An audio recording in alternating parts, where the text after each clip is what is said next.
ஆன்மீக சொந்தங்கள் அனைவருக்கும் வணக்கங்க. இன்றைக்கி நம்மளுடைய சேனலில் என்ன மாதிரியான சிறப்பான விஷயங்கள்லாம் பார்க்க போகிறோம் அப்படின்னு பார்த்தீங்கன்னா, கடகராசி அன்பு நேயர்கள் அனைவருக்குமே மார்கழி மாதம் 10ஆம் தேதிக்கு பிறகு கிரகங்களுடைய மாற்றத்தால் நிறைய விதமான சிறப்பான பலனெல்லாம் நீங்கள் அடைய போகிறீங்க அப்படின்னு ஜோதிடத்தில் சொல்லப்பட்டிருக்கு.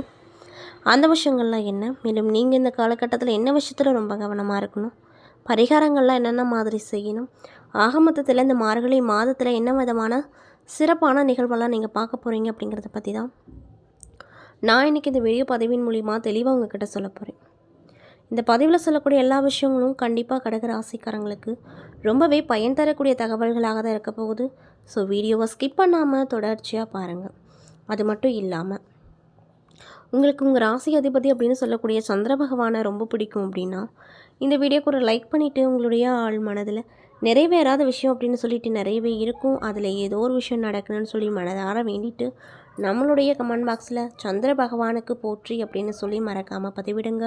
நீங்கள் இந்த டைமில் அந்த கடவுளை நினச்சி இப்படி ஒரு விஷயம் பண்ணும்போது கண்டிப்பாக நீங்கள் என்ன விஷயம்லாம் நடக்கணும்னு சொல்லி மனதார நினைக்கிறீங்களோ அந்த விஷயங்கள் அனைத்துமே அவர் நிச்சயமாக நடத்தி கொடுப்பாரு.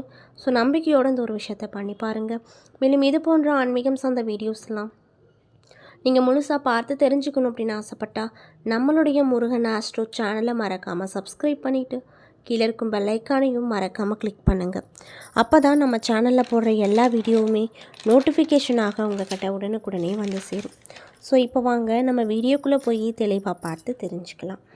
கடகராசி அப்படிங்கிறது ராசி சக்கரத்தில் 4ஆவதாக வரக்கூடிய ராசி. கடகராசியை பொறுத்த வரைக்கும் குடும்பத்துக்காக தன்னுடைய வாழ்க்கையை அர்ப்பணித்தவங்க அப்படின்னே சொல்லலாம். இவங்களுக்கு கோபம் வர்றது ரேரான ஒரு விஷயந்தான்.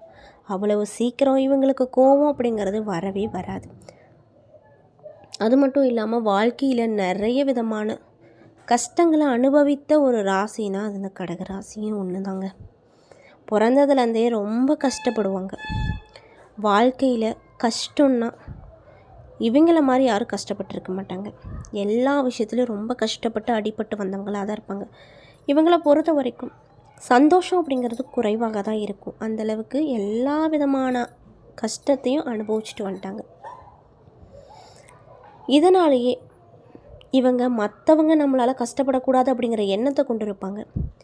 சின்னதாக ஒரு வார்த்தை கூட மற்றவங்களை கூடாது அப்படிங்கிற ஒரு மனநோக்கத்தோடையே மற்றவங்கக்கிட்ட பழகக்கூடியவங்களாக இருப்பாங்க. இவங்க அவ்வளோ சீக்கிரம் யாருக்கிட்டேயும் ரொம்ப க்ளோஸாக இருக்க மாட்டாங்க. க்ளோஸாக இருந்துட்டாங்க அப்படின்னா வாழ்க்கை முழுவதுமே அவங்களுக்குன்னு ஒரு இடத்த தனியாக வகுத்து வச்சுருவாங்க. அந்தளவுக்கு ரொம்ப நேர்மையானவங்க, பாசம் உள்ளவங்க. அது மட்டும் இல்லாமல் அம்மானா இவங்களுக்கு ரொம்ப பிடிக்கும். அம்மாக்காக தன்னுடைய வாழ்க்கையில் எவ்வளோ பெரிய விஷயமா இருந்தாலுமே அதை விட்டுட்டு அம்மா கூடயே இருக்கணும் அப்படின்னு ஆசைப்படுவாங்க. குடும்பத்துக்காக நிறைய கஷ்டங்களை அனுபவிக்கக்கூடிய ஒரு ராசியாக தான் இருப்பாங்க. தியாகிகள் அப்படின்னே இவங்களை சொல்லலாம். இதனாலேயும் என்னமோ இவங்களை சுற்றி இருக்கவங்க இவங்களை ஒரு பகடக்காயாகவே யூஸ் பண்ணிக்கிறாங்க. தேவைக்கு மட்டும் இவங்களை யூஸ் பண்ணிவிட்டு அதுக்கப்புறம் குப்பையில் போடுற மாதிரி போட்டு போயிடுவாங்க. இதை தெரிஞ்சுமே அதை அவங்க பெருசாக எடுத்துக்காமல் திரும்ப அவங்கக்கிட்ட பேசுவாங்க. அந்தளவுக்கு நல்ல உள்ளம் கொண்டவங்க தான் இந்த கடகராசிக்காரங்க. மனசில் எவ்வளோ கஷ்டம் இருந்தாலும் வெளிப்படையாக காமிச்சிக்கவே மாட்டாங்க. மற்றவங்களுக்கு அறிவுரை சொல்வதிலையும் முதலிடத்தில் இருக்கக்கூடியவங்க இந்த கடகராசிக்காரங்க. நம்மளுக்கு கிடைக்காட்டின்னா அவங்களாவது நல்லா இருக்கட்டும் அப்படிங்கிற எண்ணம் இவங்களுக்கு அதிகமாக இருக்கும். இதனாலேயே இவங்களுக்கு நட்பு வட்டாரம் ரொம்ப அதிகமாக இருக்கும்.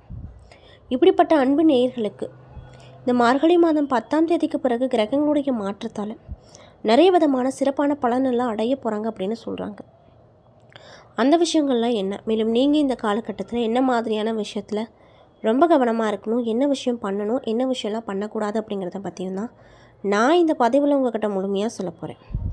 இந்த பதிவில் சொல்லக்கூடிய ஒவ்வொரு தகவலும் கடகராசிக்காரங்களுக்கு ரொம்பவே பயன் தரக்கூடிய தகவலாக தான் இருக்க போகுது. ஸோ வீடியோவை ஸ்கிப் பண்ணாமல் தொடர்ச்சியாக பாருங்கள்.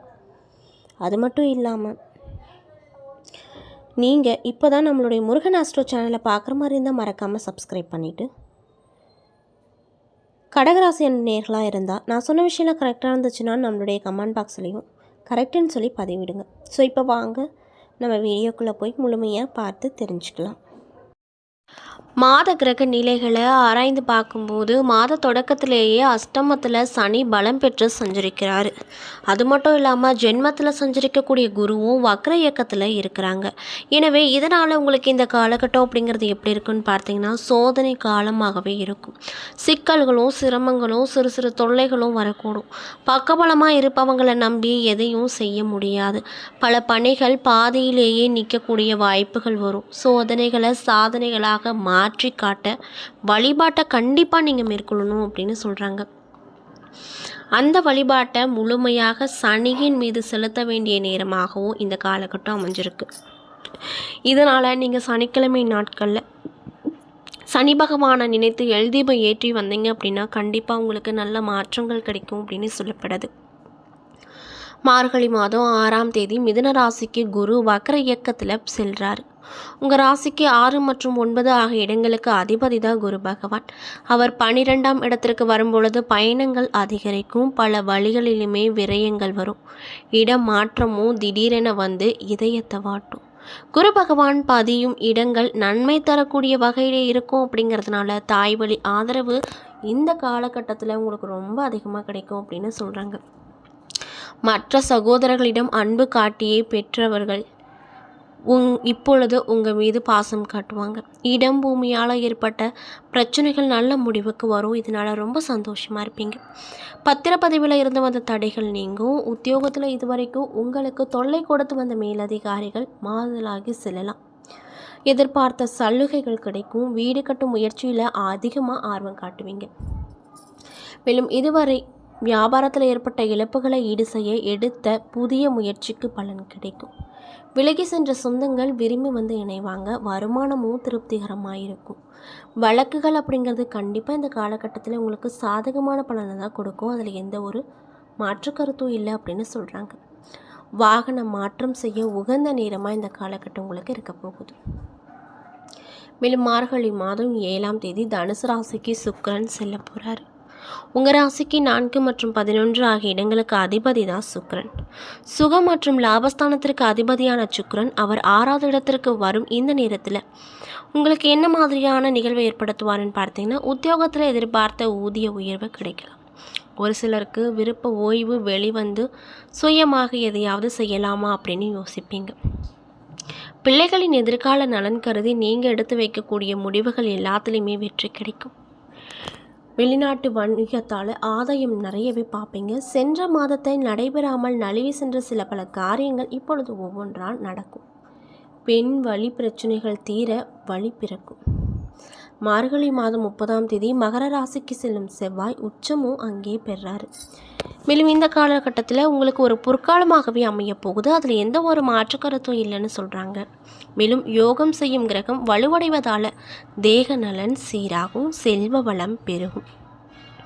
தெய்வ பற்று அதிகரிக்கும். கூட்டு முயற்சியில் இருந்து விலகி தனித்து இயங்க முயற்சி எடுப்பீங்க. உத்தியோகத்தில் இருக்கக்கூடியவங்களுக்கு உயர் அதிகாரிகள் மூலமாக நன்மை கிடைக்கும். மேலும் பொது வாழ்வில் ஈடுபட்டிருக்கக்கூடிய கடகராசி அன்பு நேயர்களுக்கு புதிய புதிய திருப்பங்கள் வரும். உறவினர்களிடையே இருந்து வந்த மனசுதாபங்கள் நீங்கும். வருமானம் அதிகரிக்கும். மேல் இடத்தில் நல்ல பெயர் கிடைக்கும். வியாபாரம் மற்றும் தொழில் செய்பவர்களுக்கு வங்கிகளில் ஒத்துழைப்பு கிடைக்கும். உத்தியோகத்தில் இருக்கக்கூடியவங்களுக்கு மாதத்தின் பிற்பகுதிக்கு மேலே மகிழ்ச்சி கிடைக்கும். கலைஞர்களுக்கு புகழ் அதிகரிக்கும். மாணவ மாணவிகளுக்கு கடின முயற்சி கல்வியில் வெற்றி கொடுக்கும்.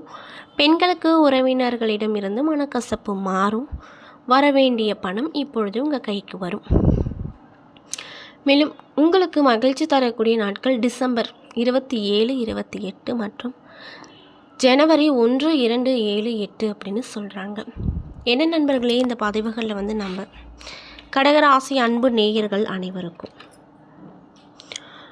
இந்த மார்கழி மாதம் 10ஆம் தேதிக்கு பிறகு சில பல முக்கியமான விஷயங்கள்லாம் நீங்கள் உங்கள் வாழ்க்கையில் பார்க்க போகிறீங்க.